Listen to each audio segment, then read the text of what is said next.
વાવ તાલુકાનો સુપ્રસિદ્ધ અને મિની દ્વારકાથી ઓળખાતા યાત્રાધામ ઢીમાની અંદર આજે જાણવા મળતી માહિતી અનુસાર વાવ ઢીમા ગામની અંદર આવેલા હાઈસ્કૂલના આચાર્ય શ્રી થાનસિંહજી જાડેજા સાહેબ દ્વારા ભગવાન શ્રી રામ મંદિર પ્રાણ પ્રતિષ્ઠા નિમિત્તે વિદ્યાર્થીઓને ભગવાન શ્રી રામનો વેશ ધારણ કરવામાં આવ્યો અને ઢીમા ગામની અંદર ચારે કોરા રથયાત્રા કાઢવામાં આવી હતી અને વિદ્યાર્થીઓના દરેકના હાથમાં પીળા કલરનો ધ્વજના સાથે રામધૂન બોલાવવામાં આવી હતી અને સાથે સાથે ઢીમા ગામના સ્થાનિક લોકો મોટી સંખ્યામાં ઉપસ્થિત રહ્યા હતા। પ્રાથમિક શાળાના આચાર્ય શ્રી રાજપૂત ભૂરાબાઈ સાહેબ દ્વારા ભગવાન શ્રી રામની રેલી નીકળવામાં આવી હતી અને વિદ્યાર્થીઓ અને વિદ્યાર્થિનીઓએ જય શ્રી રામ ઢીમા ગામની અંદર ભગવાન શ્રી રામના નારા ગુંજી ઉઠ્યા હતા અને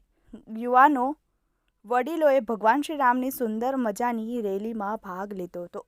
TV18 ન્યૂઝના પત્રકાર દરેક જગ્યાએ અલગ અલગ જઈ રિપોર્ટિંગ કરી રહ્યા છે। Bureau report TV18 news Banaskantha.